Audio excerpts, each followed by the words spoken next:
time for the final word in sports all across the state. You're listening to Sports Talk with your hosts, Phil Kornblut, Will Pelagic, and the Professor Tom Hayes.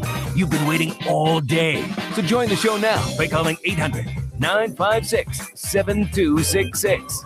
Carlos Cortez started that game for us by throwing a runner out at the plate, which ended up being extremely important, and then hit the walk-off there at the end. So, and in between that, everybody else just battled and battled and battled, and I think just showed what Gamecock baseball is all about. Just refuse to lose and never give in. Our pitching and our defense was really good. And then Grayson Bird, obviously Grayson Bird was huge for us right there. Just an even kill guy that always goes up there and takes his best swing, and happened to get a ball up in the air and hit it out of the ballpark. I'm not in the Hall of Fame now because of the points I scored at the University of South Carolina. I'm in because of the points I made when I was at the University of South Carolina, is what I think, Phil. So my senior year, the year when I played a substantial amount of time, was really my first full year at the university, but that gets lost in the shuffle. So I think if I had been healthy my junior year, things would have been a little bit different.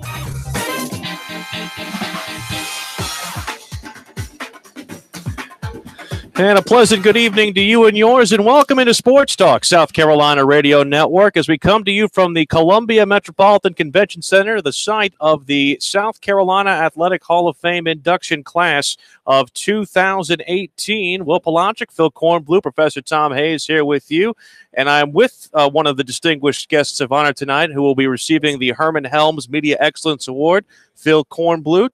Congratulations, as we've said all month since we found out the induction. I think they've kept you to a 5-minute time limit. I think the over-under that they've set for you is around 15. Well, they'll get 2. 2-minute warning is all I'm going to give them, because that's all I deserve. But this has been kind of an out-of-body experience this weekend, starting with the little gathering we had last night and meeting all the Hall of Famers, and then today had another little luncheon and press conference with everybody, and then the big banquet tonight, seeing a lot of familiar faces, and it's just been a great experience. But it's mostly about these Hall of Famers, and what a great group of folks that we have going into the South Carolina Athletic Hall of Fame. I like to say that every year when this night occurs, under one roof, you have got the greatest collection of sports stars in the state of South Carolina at any one time. And I mean, they range from folks who played sports in our state going back to the 40s and 50s to those who just recently passed through the state in some form or fashion. So it's a great night for sports in South Carolina, and I know that the Hall of Famers appreciate it and cherish their night, and the former Hall of Famers who have come back do the same thing, because it's a fraternity. When you go into the Hall of Fame, you become a member of that fraternity. It's a treat to see all these Hall of Famers, but I think the realest, if I can say so, treat for all of us is Ray Allen, the Dalzell native, getting inducted today. Of course, the former member of the Sonics, Bucks, and of course Corn's beloved Boston Celtics going in tonight in the Hall of Fame. Sam Goodwin, Sammy Henson of Clemson wrestling fame, the judge Casey Manning, former Carolina baseball player Drew Meyer, Kenny Washington, and Kathleen Wilson among those going in tonight. I hope you didn't slobber too much all over Ray Allen when you saw him last night at the dinner. Well, I embarrassed myself just a little bit, but that's okay. You're allowed to be fanboy every once in a while when one of your heroes this from an adult standpoint. I mean, look, I'm a Celtics fan. The guy helped us win number 17. He was great for us for his 5 years. Then he went on to Miami and won 2 rings. And so, I had to go up and introduce myself and say, hey, man, I'm the greatest Celtic fan in the world. And he sort of, laughed at that and said, I hear that from everybody. He wasn't particularly impressed with my Larry Bird picture as my phone cover when I showed him that. That didn't clinch it for him either. But he's a really nice guy. I've enjoyed talking to him, listening to the various stories that the Hall of Famers told today. Everybody is here except for Sammy Henson. He, for some reason, was not able to make it, but all the other Hall of Famers are here. They all have great stories and great histories, and we're hoping if we can find him, we're going to have Ray with us live here, but there's such a crowd outside, I'm not sure we're going to locate him. We do have interviews with Casey Manning and Drew Meyer that I think that you will enjoy once we get to those. Certainly so, as we continue here on Sports Talk and South Carolina Radio Network. Of course, the big story from the weekend, the 2 baseball series between Clemson and Austin Peay, South Carolina and Missouri, both ending rather similarly, both in walk-off fashion. Carlos Cortez walk-off homer in the bottom of the ninth inning to give Carolina a 2-out-of-3 series victory over Missouri and a 1-0 victory. And Clemson wins in extra innings over Austin Peay thanks to Grayson Bird's 11th inning home run as well. 2 out of 3 for both. I think that, we both said sweeps are probably paramount for both, just from the standpoint of postseason, just from the standpoint of seeding for Clemson. For South Carolina, they might have punched that ticket to the NCAA tournament with Cortez home run. Yeah, I would think so. I mean, first of all, good comeback series victory for the Gamecocks. They lost on Wednesday to the College of Charleston, and that was not a good night. And then they lose on Friday night to Missouri. But then they bounce back and they win on Saturday and Sunday to get the series victory. And now they're in all the major rankings. They're breaking into the major rankings across the board. So, people are taking notice of what Mark Kingston and the group, what they are doing. Clemson had a much tougher time with Austin Peay than we thought they would have. Yeah, I mean, losing on Friday, they clubbed them on Saturday and then had to go extras yesterday. But, hey, a win is a win.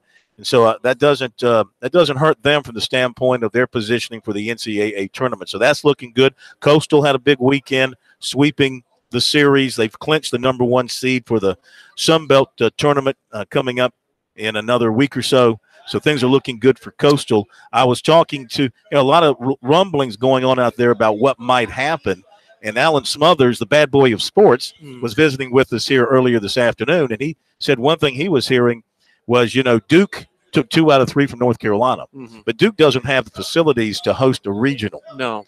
And so they're talking about the rumor that he was hearing was Duke would come to Coastal with Coastal as the host, but Duke is the number 1 seed. Interesting.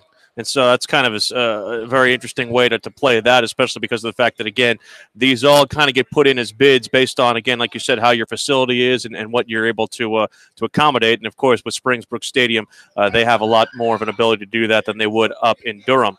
As you mentioned, those new rankings, Clemson now 8th by D1 Baseball, 9th from Baseball America, and Perfect Game has them 5th. Collegiate Baseball has them 4th. Coastal is 21st via D1 Baseball, 16th via Baseball America. Perfect Game has them also in the rankings as well. Collegiate Baseball has them also ranked 24th. South Carolina 25th in D1 Baseball, also in Baseball America 23rd. First time they've been there in a while. And, of course, they've been ranked consistently by Collegiate Baseball. They have them 11th. Clemson gets a defensive line commitment out of the state of Maryland. Tyquan Johnson, their first D-line commitment, Corn, and someone you talked to earlier today. Yeah, 6'3", 275 out of Williamsport, Maryland.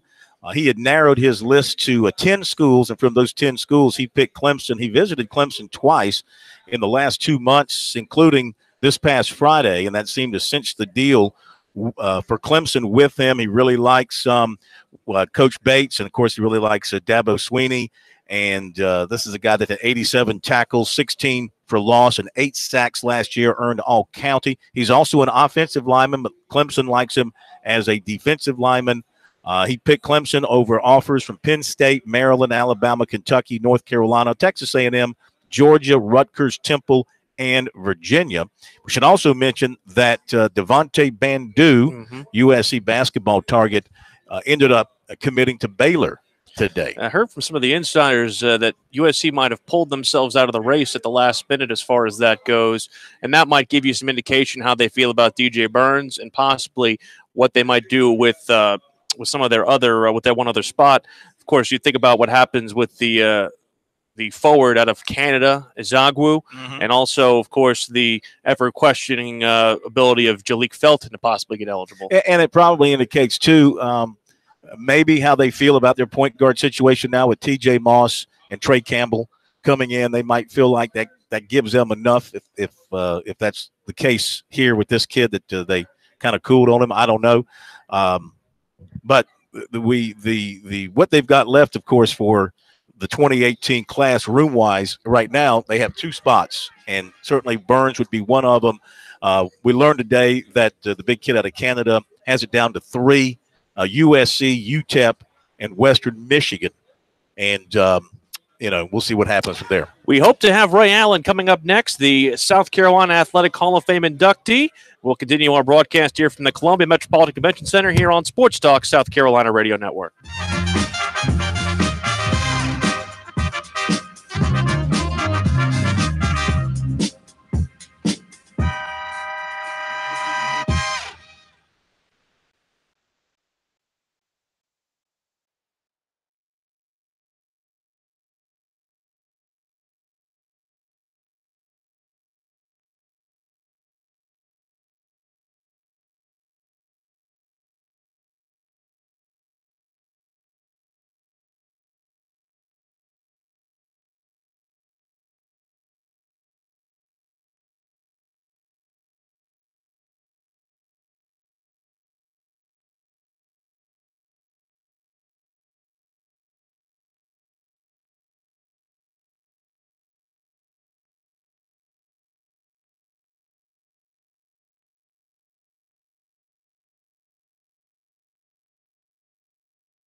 I need one to...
Sports Talk is the sports talk show of Main Street, South Carolina. From the coast to the mountains, we cover it all.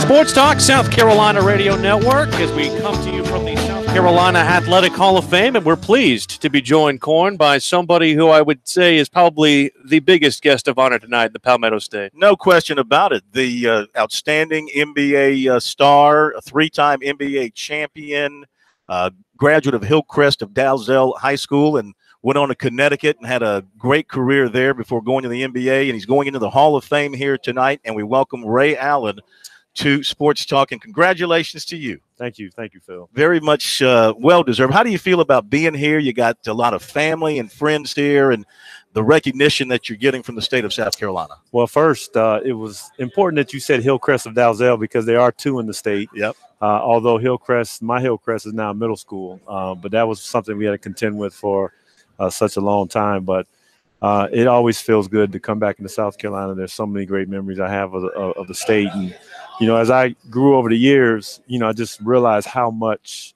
the state has meant to me and how much has given me on my mission, on my journey to ultimately become successful. And, those are the things that I never will forget. When you were growing up and you were kind of moving around the country, maybe the world, because your dad was in the Air Force, working on your game and developing your skills, did you ever imagine reaching the heights that you eventually did as a professional basketball player? Never. And I knew what I wanted to do in my life, but I never really thought about the grand scheme of the whole plan. I thought about the small little things that I could focus on. And for me, being here in South Carolina, I wanted to win a state championship. I wanted to be good on my own basketball team and beat the local talent. You know, there's so many good players that we looked up to, you know, from Eau Claire, from Lancaster and Hartsville. So my goal was to challenge these guys and beat them and hopefully make it to Columbia and play in the state championship. And, you know, it's like taking it one step at a time and then hopefully get to college. That was the one thing, is like I was excited to have the chance of going to college. And once I started getting letters to go to school, I knew that it was going to be a real reality that I was going to end up in somebody's college playing basketball. Was there something, as we're talking with Ray Allen, South Carolina Athletic Hall of Famer here on Sports Talk, is there something that you learned here in the state from one of your coaches, or something that you carried with you into your NBA career and your collegiate career that you can look back on from your time here in the state? Well, my true lessons started when I got to Connecticut, because I was talented, but I really learned how to work when I got to college. In high school, you know, I was fortunate to have Coach Smith, James Smith, as my head coach, because he was a guy that instilled at least that discipline in us. And, you know, we were kids that would do anything that he asked us to do, and we always knew that we could do more, and he always got it out of us. Professor Tom, back in our Columbia studios, has a question for Ray. Go ahead, Pro. Yeah, Ray, one of the things I liked about your game, no matter what distance you shot the ball from, all of your shots looked the same. I mean, the elbow tucked in, the foot placement. At what age did it come to light to you? That's the stroke I want. That's the one I want. That was when I got to college, my freshman year. I'm over here shooting set shots, standstill shots. And the coach pulled me aside and he said, "Do you think that you can get away with that when a 7-footer just as fast as you runs out?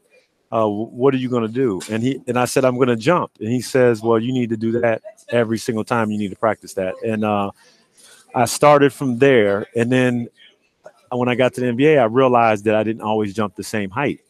And so that's when I started perfecting jumping at the same height every single time. Visiting with Ray Allen, who is going into the South Carolina Athletic Hall of Fame tonight. So you go to the NBA, and I think it was Milwaukee was your first stop. Am I right about that? And then eventually you land with the Celtics. And that skip over that time in Seattle. Just skip over Seattle. that. We don't want to talk Boston. I know you feel. Let's get right to it. But you get put. You know, you're part of the big group, the big three that they put together. What was that like during your time in Boston, and the championship runs, and just meshing with the other great players on that team? Just if you guys, all you listeners out there, don't know that Phil has his screensaver is Larry Bird. So just so you guys know the line of questions. See, I was trying to work my way inside your heart with that yesterday. It really didn't work. One thing about Phil, he's not subtle now. I appreciate the commonality, though. That's how you're great shooter. You're a great interviewer, so you know how to get into the minds and the hearts of your interviewer. You know, once I got to Boston, it was my 12th year in the NBA, and it really felt like I was a part of something more than I had ever been, because the legacy of the Celtic franchise is so much greater than any place I played, because of the history that they had, the amount of Hall of Famers, the amount of championships, it's insurmountable in the league, and, you know, maybe even in sports. So you just seen fans, you know, that had jackets and jerseys from the 50s and the 60s, and you knew you were in a special place, and you definitely felt that every step of the way. How often does He Got Game get brought up with you? Yeah. Probably every day at some point. And the thing is, I travel a lot now, and so when I run into people for the first time, the first thing they want to do is call me Jesus. That's just always going to be a part of my life. Where did you learn to act? Because you did a nice job. Well, I'm just coachable. You know, I listen, and I try to focus in on whatever it is that I need to do or perform for that particular moment, and, you know, try and do it the best. If the Celtics needed you to come in as an emergency replacement, could you give them 20 minutes? Of course. Right now? Well, I'll send them a note, and nothing wrong with another outstanding three-point shooter. You know, last thing, the golf thing with you now. I mean, that is something that's become kind of a passion with you as well. Yeah, and, you know, golf has kept me pretty busy. It's kept me focused and competitive, and out of trouble. Mm-hmm. You know, you get up early in the morning, you don't stay up late at night. Yeah. So it certainly has given me a way to channel my competitiveness, and, you know, to try to compete, and hopefully one day when I have a little more time in my hands, try to, you know, figure out a sectional somewhere and try and qualify for some type of tournament. You be on the same tour as Tony Romo, going in there with that? Well, we play in the celebrity tour, a couple places throughout the summer. So, we do it for fun. But, when you start doing those sectionals in your state and, trying to qualify for the U.S. Open, right, that's when it gets to be serious business. And stay off the course when Mike is involved, because, he likes to gamble out here. I'm guilty. I've been out there many times. Hey, listen, we want to thank you for coming over and joining us. We know you have been the guy that's been pulled everywhere this weekend. Everybody wants a little piece of your time. Thank you so much, and looking forward to hearing you inside the hall tonight. Yes, thank you. Thank you very much. Ray Allen with us here on Sports Talk, going into the South Carolina Athletic Hall of Fame. What a great high school career he had in South Carolina. Great career at UConn, and just a great NBA career. And just so I can translate it on air, he does look like he could go out there and give him 20 minutes. I mean, there's not an ounce of fat on this guy, okay?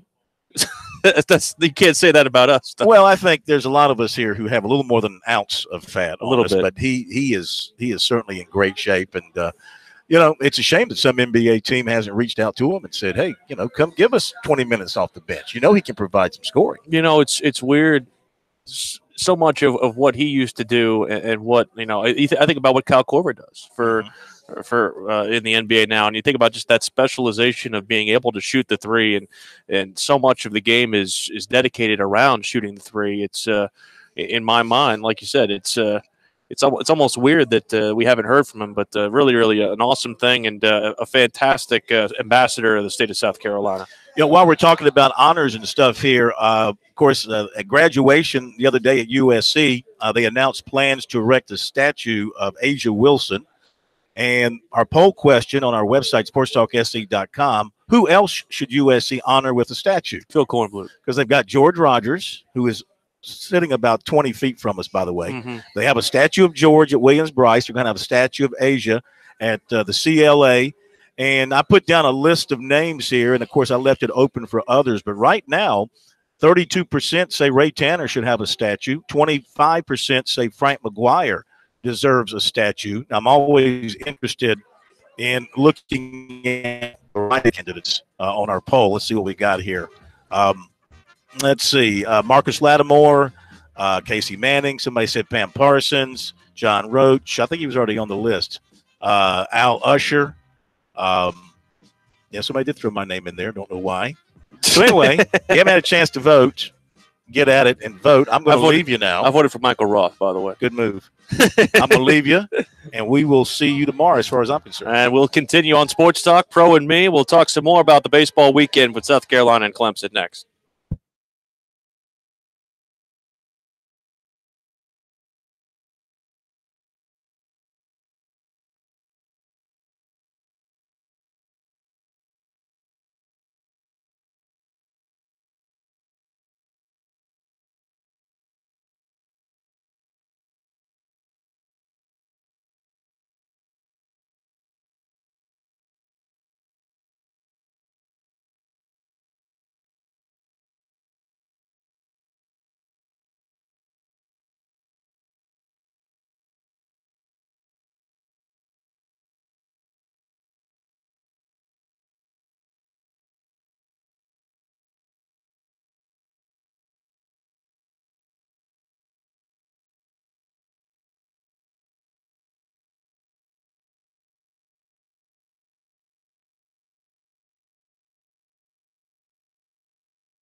Sports Talk, South Carolina Radio Network. We're brought to you by Founders Federal Credit Union. Visit foundersfcu.com to see how they can assist you in all of your financial needs. Foundersfcu.com. Again, Ray Allen, Sam Goodwin of South Carolina State University football, Sammy Henson of Clemson University wrestling, former USC basketball player Casey Manning, USC baseball player Drew Meyer, Kenny Washington, of course, who played at UCLA, Kathleen Wilson, among those who are going into the Hall of Fame. Kathleen Wilson brought marathon swing to South Carolina and also part of that development in our state of that sport. So very, very great honors coming in for all those. As we mentioned, Phil Kornblut, who has left us here tonight. Herman Helms Excellence Media Award. He's being honored tonight, as is Paul Kennemore, Doc Blanchard, as well as Sam Weish from Furman. And, of course, Clemson SID Tim Beret is their media relations director. Then that is basically just really just the tip of the iceberg of what he does for that university. Also a basketball color man, and also basically the foremost historian on all things Clemson University, the Notre Dame grad, but turned Clemson fellow, Tim Beret, getting honored tonight with an award as well, the Bobby Richardson Sportsmanship Award. Will Pelagic, Professor Tom Hayes here with you in our Columbia studios as we continue here on Sports Talk. We'll look at what happened for the baseball weekend pro, and, you know, from South Carolina's perspective, have to look at this as kind of a survival for them. You would have thought that going into the weekend they would have needed a sweep, but I think the way in which they won the games on Saturday and Sunday, comfortably on Saturday, and then with the grit that they did so on Sunday against a really tough, soft-tossing lefty, you have to think of this weekend as a win for them. And I think probably they had to prove to themselves, Will, that they could hit crafty left-handers, which has been a bugaboo for South Carolina, not only this season but for the past few seasons. I think the key is you nailed it on the head, that a team that's successful has to know when to win maybe a slugfest, but also a nail-biting pitching duel. South Carolina did this weekend after, as you say, shaking off that funk against the College of Charleston. And losing the opening game on Friday night. Still, you know, there is that little thing where I think they've got to win a game in College Station. For whatever reason, this is a Texas A&M team they will play this weekend after they play the midweek game against from the team from Spartanburg. But the key point is, this is a team that is in desperate mode when they play Texas A&M. Texas A&M 12-15. The only way they can get in the back door of playing maybe in the NCAA is to sweep South Carolina and get to the 500 mark, which would push South Carolina down to 15-15. And so South Carolina, I think, has to go into this series knowing that they're going to grab really a tiger by the tail, no pun intended, and they have to be ready psychologically to play this series this weekend. Just watching that game on Friday, I almost feel like they lost Friday's game Wednesday night. How do you feel? Yeah. How many times we've heard coaches, don't let a loss beat you twice. And that's what South Carolina did. I think probably mentally, Will, they didn't know where they were. And as I told you before, I thought that South Carolina, after they went through that gauntlet of winning some SEC series, they exhaled mentally. And they weren't ready to play a College of Charleston team that was, you know, out for bear that night. Same can be said for Clemson. After winning some key games to get back in the fray of hosting a regional and maybe even a super regional, they exhaled Friday night against Austin Peay. And they got ambushed. So, you know, it happens to every team, no matter the talent level or the strength of schedule. They sometimes, somewhere, they can't explain it, that they will exhale during the season and get ambushed. You know, Mark Kingston conceded on Saturday that, you know, that was particularly satisfying for them to kind of get the win Saturday, and Saturday was released. They also had all of the honors involving the seniors. They had their senior day events on Saturday. So thinking about that emotional roller coaster between the series against Ole Miss, Wednesday against College of Charleston, and then coming in for senior weekend, Saturday was a good chance, after all the pomp and circumstance had gone away, for them to release that. Here is Kingston after the Sunday victory, where Carlos Cortez, at the first pitch he saw for a home run. And, of course, Cody Morris, the SEC pitcher of the week, gave them 7 scoreless and a career-high 10 Ks. Obviously, we have to start with Cody Morris. Gave us a unbelievable outing today when it really mattered. And then, obviously, Carlos Cortez started that game for us by throwing a runner out at the plate, which ended up being extremely important, and then hit the walk-off there at the end. So, and in between that, everybody else just battled and battled and battled, and I think just showed what Gamecock baseball is all about. Just refuse to lose and never give in. Marco, after watching LaPlante just keep throwing all the off-speed slop, what'd you tell your guys in the ninth, or did you tell Carlos anything? No, we didn't. We tried to tell them things throughout the game about how to approach it, but at the end of the day, guys like that, if they're on, if they have their command, if they have their control, and can put the ball where they want and change speeds, it makes it really hard. There was a guy that pitched here named Michael Roth that made a lot of history here doing exactly what that kid did today to us. So just happy that our pitching and defense was good enough to match him blow for blow. And then obviously he left one pitch up there to Carlos and he hit the game winner. Well, what about it is it with the lefties against this team? Is it the arm angle? Is that something you can simulate with the machines or something like that? I mean, it's just lefties. Lefties are tough to hit in general. Like I said, Michael Roth won a lot of games here because guys like that are tough to hit. So you have to try to manufacture runs. And I thought we had 5 hits today. I thought we hit the ball a little bit better than that. They made some nice diving plays in the outfield. But at the end of the day, he just kept us totally off balance. And when you thought he was going to throw a fastball, he'd throw a curveball. When you thought he would throw a curveball, he threw a fastball. So just did a nice job of keeping us off balance all day. I know that LT, I guess, had something with the hand, I guess. And what is TJ's possible availability next week? Yeah, LT, when he dove for that ball, rolled over a little bit. So obviously, we feel a little snake bitten with these injuries. So we'll just keep our fingers crossed that it's not serious. And TJ will just continue to evaluate with our athletic trainers day by day. And not sure if he'll be available next week or not. In the circumstances with so few SEC games remaining and the way you guys won this, I guess, is this the most satisfying win of the season for you guys? Yeah, it's got to be right up there. It's got to be under the circumstances. Last home SEC game of the year. Such a battle to go back and forth. The series was resting on, winning this game. And then what it means for the implications of where we are in the league and then postseason after that. Just we've won a lot of big games this year, but as the season goes on, the games become more important and more important because you're trying to get to that finish line. So I would say today has to be right up there in terms of importance. Do you have a conversation with your team this week about the NCAA tournament implications of where y'all stand in the conference and those kind of things? No. We just tell the guys, let's continue to focus on the next game, period. We've gotten where we are because we haven't taken our focus too big. If you take your focus too big, then you start to feel things that you don't need to feel. You just need to focus on playing good baseball. If you play enough good games over the course of the year, then you put yourself in a good position. So I don't think at this point we're in any position to think other than let's make sure we're prepared to play our next game.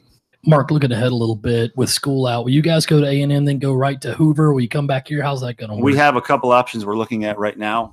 The final decision is not in yet. So obviously a lot of things have to be approved and go through proper channels. But we are looking at a couple different options, and we'll have that decision in the next day or two. That is Mark Kingston. Pro, I don't know about you, but I want out of that USC Upstate game. I want out of that game as quickly as I can bang that on Tuesday with the threatening weather. Well, it's I'm ambivalent about that because I'm thinking maybe they need a game where it doesn't really mean anything, but it means everything. What I'm trying to say is no matter who the opponent is, your concentration level of winning a baseball game should be consistent.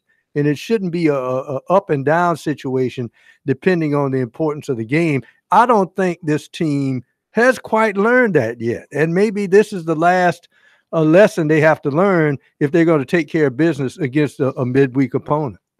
My only thing is only bad things can happen if you play that game on Tuesday. Only bad. If you win that game, you're supposed to win that game. Yes. There's 3 teams below them in the RPI, and they've lost to that they played in this season, and they've lost to all of them. They've lost to Presbyterian, they've lost to Charleston Southern, they've lost to Citadel. They're all below USC Upstate in the RPI. So don't sit here and tell me that they can't possibly lose that game, and I want no part of it. If I see the first little speck of rain, I'm canceling that game if I'm Mark Kingston. Recruiting and a recap of the Clemson weekend next on Sports Talk.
Now back to Sports Talk, South Carolina's most listened to sports talk show for more than 30 years.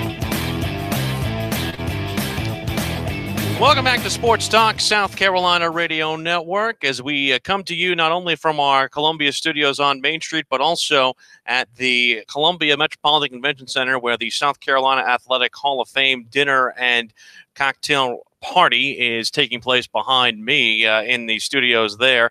Certainly a very, very great honoring night, and we'll have to bring you some highlights from that. We're also going to bring you in our second hour. Corn got a chance to sit down with two of the alums of USC importance, both Drew Meyer and Casey Manning. We wanted to try and get Clemson wrestler Sammy Henson on, who is also among one of the honorees, but he unfortunately is not with us today. So some sort of commitment kept him out of town, and unfortunately unable to make that happen. But we will get both Drew Meyer and Casey Manning on in our second hour, and Corn's conversations with both of them will come your way at that time. Speaking of Clemson, the Tigers 2 out of 3 series win over Austin Peay, and a lot of the same parallels, from what we talked about with South Carolina. A loss on Friday night that was unexpected. They had to basically get their sea legs back on Saturday, did so with a blowout win, and then Grayson Bird, the hero in the 11th. And you're right. Clemson is one of those teams that I've said before. Again, their team is trying to get to the point where they take every game seriously. And because the ultimate opponent in any athletic competition is yourself.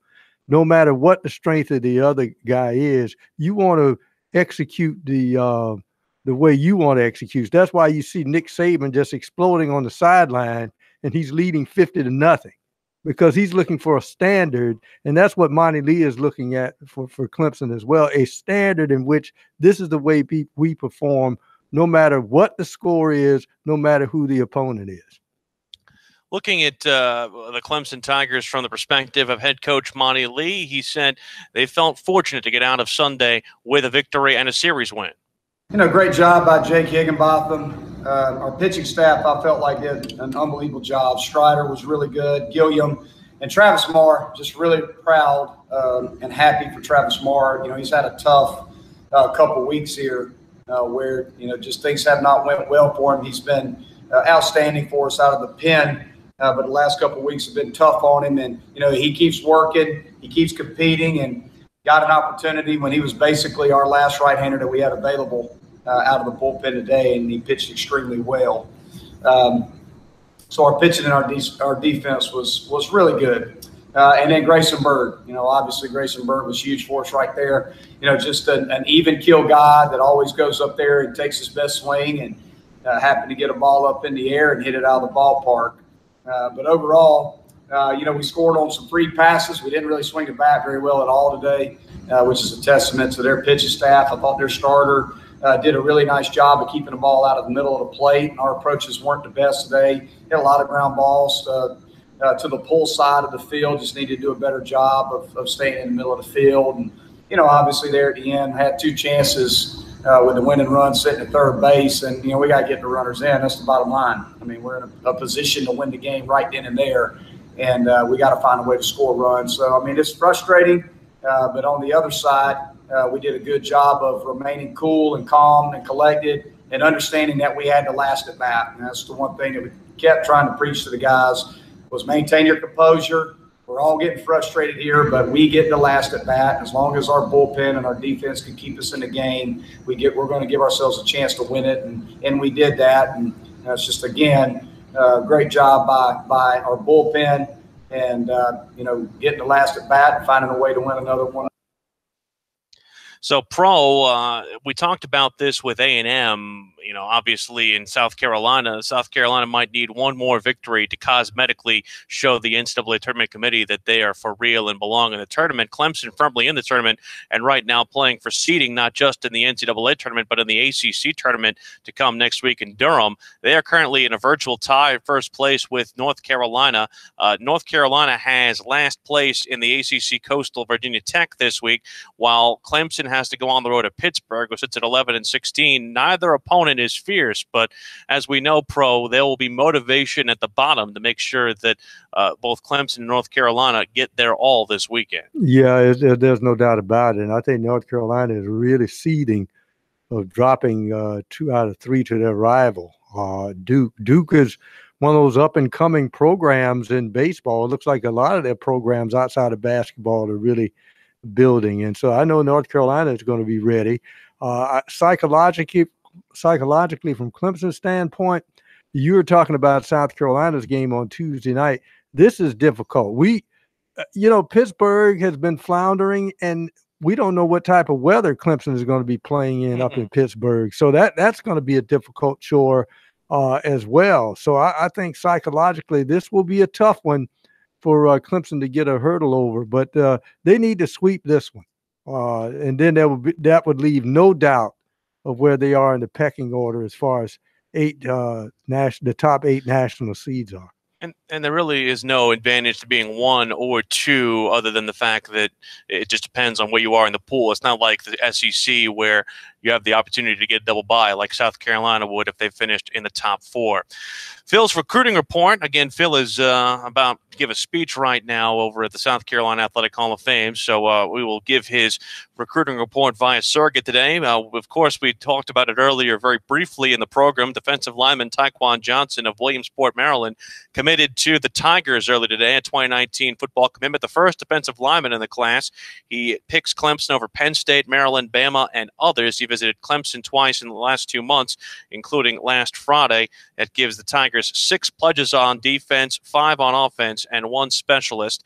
We told you also earlier about Devontae Bandu, the USC target who was out of Hutchinson junior college in Kansas. He picked Baylor out of USC in Minnesota. We had heard reports also that USC had pulled out of that particular contention because of other commitments that they're looking at to possibly get. They have 2 spots left. DJ Burns is one they're obviously looking at.